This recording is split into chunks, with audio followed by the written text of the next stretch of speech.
आप देख रहे हैं आप अभी तक। शुरुआत करते हैं आज की कुछ खास खबरों की। 2 दिवसीय दौरे पर खटीमा पहुंचे राज्य के मुख्यमंत्री पुष्कर सिंह धामी ने राज्य सरकार द्वारा हाल में किए गए निर्णयों की जानकारी दी। साथ ही स्वयं सहायता समूह चला रहे महिलाओं के लिए 119 करोड़ के आर्थिक पैकेज की भी घोषणा की। उधम सिंह नगर जनपद के अपने 2 दिवसीय दौरे के दौरान खटीमा पहुंचे राज्य के मुख्यमंत्री पुष्कर सिंह धामी।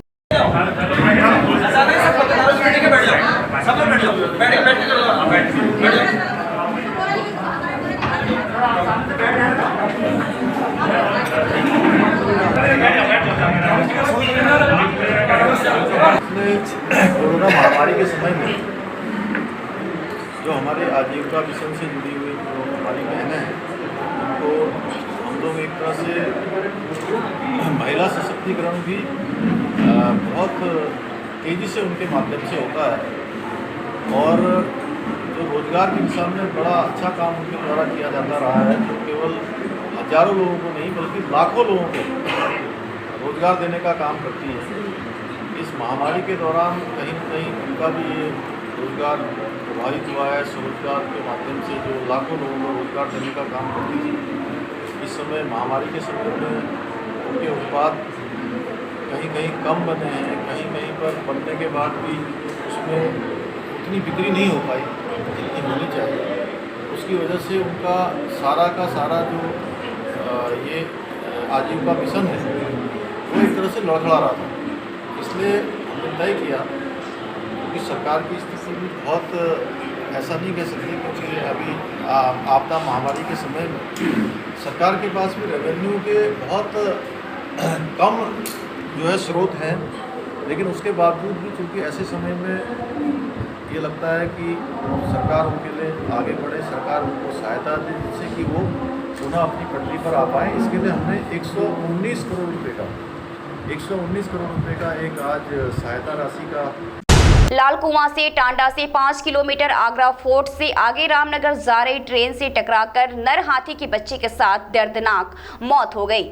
इस घटना से वन विभाग में हड़कंप मच गया। घटना के हाथियों के शांत होने का इंतजार किया जा रहा है। हाथी मृतक हाथी के पास से हटने को तैयार नहीं है। रेलवे ट्रैक को बंद कर यात्रियों को ट्रेनों बस से दूसरे रास्ते से गंतव्य स्थान पर भेजा जा रहा है। वन विभाग ने आगे की कार्रवाई शुरू कर दी है।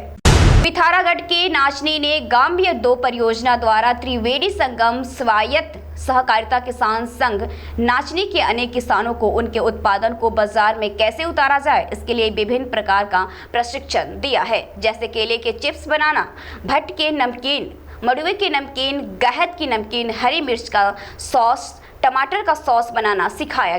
जो उत्पाद आज तक किसानों को बाजार में बिक नहीं पाता था, उनके उत्पाद का मूल्य नहीं मिल पाता था, तो अब उनको दालों की नमकीन, उनके केले के चिप्स बनाकर बाजार में उतारने की उनकी आय में अवश्य ही वृद्धि होगी। आज हमने नाचनी में ट्रेनिंग रखी थी। 4 दिन से हम यहाँ पे लोगों को, किसानों को ये सिखा रहे हैं कि जैसे उनके जो खेती से हमारे प्रोडक्ट्स निकल सकते हैं, दाल हो गई या फल हो गए, जैसे केले हैं हमारे, या सोयाबीन की दाल है, भट्ट की दाल है, मडवे का आटा है, गहत की दाल है, तो हम इससे कैसे नमकीन बना सकते हैं अनेक प्रकार के और कैसे बाज़ार में बेच सकते हैं, जो कि अभी तक ये अपने गाय भैंसों को, जानवरों को या फिर बाज़ार में कम दामों में बेच रहे थे। अभी उसी में थोड़ा और मेहनत करके थोड़ा कुछ नया बनाकर अपना पहाड़ का जो नया व्यंजन है वो आगे बढ़ा सकते हैं और साथ ही साथ पैसे भी कमा सकते हैं।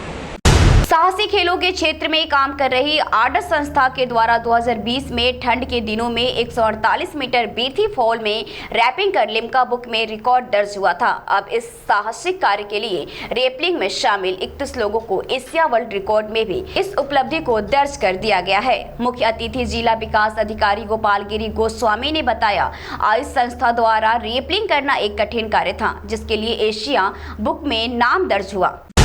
प्रदेश के मुख्यमंत्री पुष्कर सिंह धामी अपने 2 दिवसीय अपनी विधानसभा खटीमा, जहां 18 अगस्त को शाम को पहुंचे थे, वहीं 19 अगस्त को खटीमा के सर्राह पब्लिक स्कूल सभागार में बीजेपी महिला मोर्चा द्वारा आयोजित रक्षाबंधन मिलन कार्यक्रम में शामिल हुए, जिसमें बीजेपी महिला कार्यकर्ताओं के अलावा सीमांत क्षेत्र खटीमा की सैकड़ों की संख्या में महिलाओं ने शिरकत की। एक वर्ष हमारा यहाँ पर सभी बहनों का रक्षाबंधन का पर्व मनाया जाता था, क्योंकि इस बार 22 तारीख को रक्षाबंधन है और अभी हम लोगों के बहुत सारे कार्यक्रम भी लगे हैं, विधानसभा का सत्र भी है और सारे कार्यक्रम हैं, राजधानी में भी रहना है।